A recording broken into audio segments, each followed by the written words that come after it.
ये कहानी शुरू होती है क्रिस से। क्रिस एक जर्नलिस्ट है। फिलहाल वो एक क्राइम सीन पर मौजूद है। अचानक से क्रिमिनल यहाँ से गाड़ी लेकर भागता है। उसने क्रिस की कार को बुरी तरह डिस्ट्रॉय कर दिया है। पुलिस तो क्रिमिनल के पीछे चली गई, पर क्रिस यहाँ काफ़ी परेशान है। इतने में यहाँ पर एक बुरा शख्स आता है। वो अपनी कार की चाबी देते हुए क्रिस से कहता है कि तुम मेरी कार ले जाओ। क्रिस को समझ नहीं आ रहा कि अचानक से कोई अनजान उसकी हेल्प क्यों कर रहा है। इसके बाद कहानी कुछ महीने पीछे जाती है। अब ये कहानी पहुंची है क्लासरूम में। इस क्लास में ट्रेवर है। ट्रेवर फिलहाल 7th ग्रेड में है। वो थोड़ा लोगों से जुदा जुदा रहता है। आज उसके क्लास में नए टीचर साइमन का आगमन हुआ है। साइमन सोशल स्टडीज़ का टीचर है। वो स्टूडेंट से पूछता है कि बच्चों के लिए दुनिया का मतलब क्या है, दुनिया क्या है। जब ट्रेवर की बारी आई तो वो कहता है कि दुनिया का मतलब उसके लिए नथिंग है, नथिंग। साइमन कहता है कि ऐसा नहीं है, दुनिया तो बहुत खूबसूरत है। साइमन ने अपने स्टूडेंट्स को एक असाइनमेंट दिया है।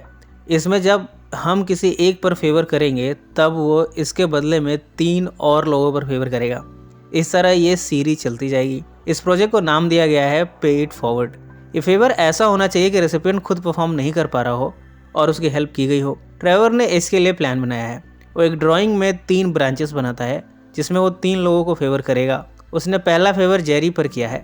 जेरी के पास रहने को घर नहीं है। ट्रेवर पहले तो उसे अपने घर में जगह देता है, फिर कहता है कि वो गराज में रह सकता है। अब जेरी को भी फेवर करना होगा 3 लोगों पर। पहले में तो जेरी ट्रेवर की मदर की कार की रिपेयरिंग करेगा। इसके बाद हमें ट्रेवर की मदर आर्लीन को दिखाया जाता है।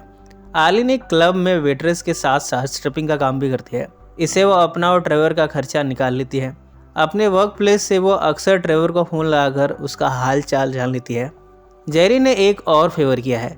उसने एक महिला को सुसाइड करने से रोक लिया।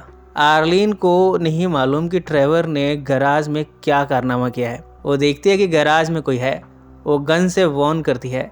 जेरी बाहर आता है। इस तरह आर्लीन को ट्रेवर की हरकत का पता चला है कि ट्रेवर अपने टीचर के बहकावे में आकर उसके गराज में लोगों को शेल्टर दे रहा है। जब आर्लीन को ट्रेवर के इस प्रोजेक्ट का पता चला है तब वो स्कूल पहुंचकर साइमन की खैर लेती है। साइमन कहता है कि वो तो बस बच्चों को अच्छी आदतें सिखा रहा है। ट्रेवर ने दूसरी हेल्प के लिए साइमन को ही सिलेक्ट किया है। वो चाहता है कि साइमन और उसकी मदर आर्लीन एक रोमांटिक डेट पर जाएं। इस तरह वो साइमन का भला कर पाएगा और उसका दूसरा टारगेट भी पूरा हो जाएगा। वो साइमन को घर पर बुलाता है, पर इस बारे में उसने आर्लीन को कुछ भी नहीं बताया। पहले तो आर्लीन सरप्राइज होती है कि साइमन कैसे उसके घर आ गया, पर वो उसका वेलकम करती है। ट्रेवर छुप कर इनकी बातें सुन रहा है। वो इनके डिनर के लिए कैंडल भी जला देता है। वो तो चाहता है कि इन दोनों के बीच जिस्मानी संबंध बन जाए। ऐसे में उसका प्रोजेक्ट कंप्लीट हो जाएगा और उसको भी साइमन के रूप में डिसेंट फादर मिल जाएगा। आर्लीन का एक्स हस्बैंड है रिकी। रिकी एक नंबर का पियक्कड़ था। ये रिश्ता चल नहीं पाया। कई बार तो रिकी आर्लीन को मारता भी था। इन सब से ट्रेवर को भी अपने पिता का प्यार मिल नहीं पाया। साइमन में उसे एक अच्छे पिता की झलक मिलती है, इसीलिए तो उसने आज ये डेट प्लान किया था, पर बात बन नहीं पाई। आर्लीन साइमन को गुड बाय बोल देती है। इसके बाद वो ट्रेवर को कन्फ्रंट करती है। पहले तो उसे डांटती है। वो कहते हैं कि तुमने मुझसे पूछे बिना मेरे लिए डेट अरेंज कर दिया। ट्रेवर यहाँ जिद पर अड़ जाता है कि साइमन ही उसका बाप बनेगा। दोनों में आर्गुमेंट होती है। आर्लीन ट्रेवर को थप्पड़ जड़ देती है, फिर दूसरे कमरे में जाकर खुद पर पश्चाताप करती है। इसके बाद ट्रेवर यहाँ से गायब हो गया है। आर्लीन ने घर के हर कोने में ढूंढा, पर ट्रेवर नहीं मिला। उसने साइमन को फ़ोन लगाया। साइमन कहता है कि उसके पास भी ट्रेवर नहीं आया। अब साइमन और आर्लीन ट्रेवर को ढूंढने निकले हैं। इस तरह इन दोनों की एक और मुलाकात हो गई। फाइनली पास के हॉस्पिटल में ट्रेवर मिल ही गया। आर्लीन उसे देखकर काफ़ी इमोशनल होती है। वो उससे प्यार से गले लगाती है और उसकी ज़िद को मान लेती है। अब उसने साइमन से रिश्ता बनाने का फैसला किया है। घर आकर वो साइमन को घर के अंदर आने के लिए इनवाइट करती है। साइमन उसके साथ चुंबन क्रिया करता है, पर बीच में ही वो रुक जाता है। वो जाने लगा। आर्लीन उसे रोक नहीं पाई। साइमन के चेहरे पर जले के निशान हैं। ये मार्क्स उसके गर्दन पर भी फैले हुए हैं। ऐसे में वो कुछ भद्दा दिखता है। इस बात को अच्छी तरह जानता भी है। वो जानता है कि उसके लुक्स ठीक नहीं है, इसलिए वो काफ़ी इनसिक्योर है। उसे लगता है कि आर्लीन उस पर मेहरबानी कर रही है और कभी भी उसे छोड़कर जा सकती है। अगली बार आर्लीन साइमन से फिर मिलती है। इस बार साइमन आर्लीन को डेट के लिए पूछता है। घर पर आर्लीन डेट की तैयारी कर रही है। ट्रेवर अपनी मदर को तैयार कराता है। वो परफ्यूम छिड़कता है, अपनी मदर के लिए ड्रेस सेलेक्ट करता है। आर्लीन काफ़ी नर्वस है। ट्रेवर उसकी हिम्मत बढ़ाता है। आर्लीन जब घर से बाहर निकलती है तब देखती है कि साइमन ने उसके लिए कैब भेजी है। आर्लिन इस कैब से जब जाती है तब ट्रेवर अपनी माँ को जाते हुए देखकर इमोशनल होता है। डेट पर दोनों एक दूसरे के बारे में बताते हैं। इनकी डेट सफल रही। साइमन और आर्लिन घर आते हैं। दोनों यहाँ आपस में जिस्मानी संबंध बनाते हैं। इन सब में आर्लिन नोटिस करती है कि साइमन के बॉडी पर भी जलने के निशान हैं, पर इन सब के बाद भी उसने साइमन को एक्सेप्ट कर लिया है। उसकी पिछली रिलेशनशिप अच्छी नहीं रही। उसे साइमन में एक अच्छे हस्बैंड और फादर की क्वालिटी दिख रही है। अब वो उसके लिए इमोशनल भी है। इतने में ट्रेवर इस कमरे में आ जाता है। आर्लिन अनकंफर्टेबल हो जाती है। ट्रेवर कहता है कि आप दोनों अच्छा कर रहे हो, कैरी ऑन, मैं तो बस कंफर्म करने आया था कि सब ठीक है या नहीं। कुछ दिनों के बाद रिकी वापस आ गया है। वो कहता है कि उसने अब पीना छोड़ दिया है। अब वो आर्लिन और ट्रेवर को अपनाना चाहता है। आर्लिन कन्फ्यूजन में रिकी को एक्सेप्ट कर लेती है। इस बात से साइमन अब आर्लिन पर गुस्सा होता है। साइमन कहता है, मेरी और ट्रेवर की कहानी बिल्कुल सिमिलर है। मेरी माँ भी मेरे शराबी बाप को अक्सर माफ़ कर दिया करती थी। मेरा बाप उन्हें गालियाँ देता था, पर मेरी माँ इन सब को बर्दाश्त करती रहती थी। इन सब से मुझ पर बहुत बुरा असर हुआ। अपने पिता को शराब पीते देखना, गालियाँ देते सुनना, ये सब मेरे लिए बहुत पेनफुल था। साइमन बताता है कि उसके फादर ने एक बार गुस्से में घर में आग लगा दिया और साइमन के चेहरे पर उसकी वजह से जलने के निशान हैं। साइमन की पूरी बॉडी उसमें काफ़ी बुरी तरह झुलस गई थी और आज उसका चेहरा उस आग की कहानी को बयां करता है। साइमन ट्रेवर को बहुत प्यार करता है। उसे डर है कि कहीं ट्रेवर की कहानी भी वैसी ना हो जाए जैसी कि उसकी है।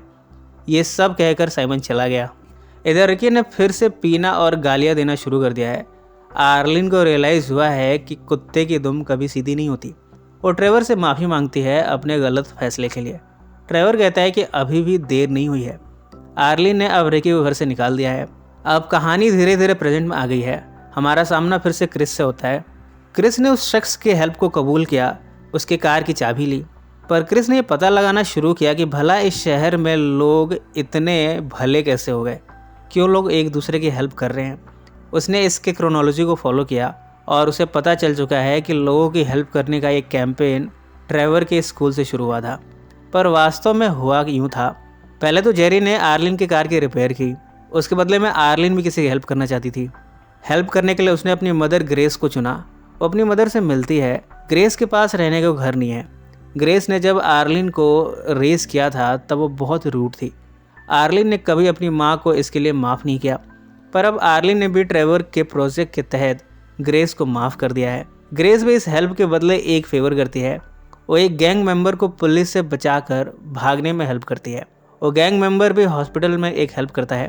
वो एक लड़की जो कि अस्थमा की पेशेंट है उसकी हेल्प करता है। इस अस्थमा पेशेंट के फादर भी किसी की हेल्प करना चाहते थे। जब उन्हें क्रिस प्रॉब्लम में दिखा तब उन्होंने अपने कार की चाबी क्रिस को दे दी। इस तरह ये पे इट फॉरवर्ड की श्रृंखला बनती चली गई। क्रिस को अब पता चल चुका है कि इस कैंपेन का जन्मदाता ट्रेवर है। वो ट्रेवर का इंटरव्यू लेना चाहता है। ट्रेवर इस इंटरव्यू में अपने विचार प्रस्तुत करता है। वो कहता है कि अगर हमें कोई हेल्प करे तो हम 3 अलग अलग लोगों की हेल्प करें। इस तरह चारों तरफ भलाई भलाई होगी। साइमन भी ट्रेवर की बातों से कन्विंस है। उसने अब आर्लिन को पहली गलती के लिए माफ़ कर दिया है। अब उसने हमेशा आर्लिन के साथ रहने का फैसला किया है। दोनों मिलते हैं, आपस में चुंबन क्रिया करते हैं। ट्रेवर बड़ा खुश है कि उसे साइमन के रूप में नया बाप मिला है, पर तभी वो देखता है कि कुछ लोग उसके फ्रेंड एडम को बुली कर रहे हैं। ट्रेवर जाकर एडम को बचाना चाहता है, पर इनमें से एक ट्रेवर के पेट में स्टैब करके चला जाता है। ट्रेवर को हॉस्पिटल लाया जाता है, पर उसने यहाँ पर दम तोड़ दिया। ट्रेवर की मदर यहाँ फूट फूट कर रोती हैं। ट्रेवर के इंटरव्यू को आर्लिन और साइमन एक साथ बैठे देख रहे हैं। दोनों इसे देखकर काफ़ी इमोशनल होते हैं और ट्रेवर को याद करते हैं। तभी उन्हें घर के बाहर लोगों की भीड़ जमा दिखती है। ट्रेवर ने जो कैंपेन चलाया था अब इसने पूरे शहर को घेर लिया है। शहर के सारे लोगों ने इसे एक्सेप्ट कर लिया है। सब एक दूसरे की हेल्प करते हैं। सभी आज ट्रेवर को श्रद्धांजलि देने आए हैं। ये सब देखकर आर्लिन इमोशनल होती है। इसी नोट पर यह फिल्म समाप्त हो जाती है। सो फ्रेंड्स, फिर मिलेंगे ज़िंदगी के किसी नए मोड़ पर।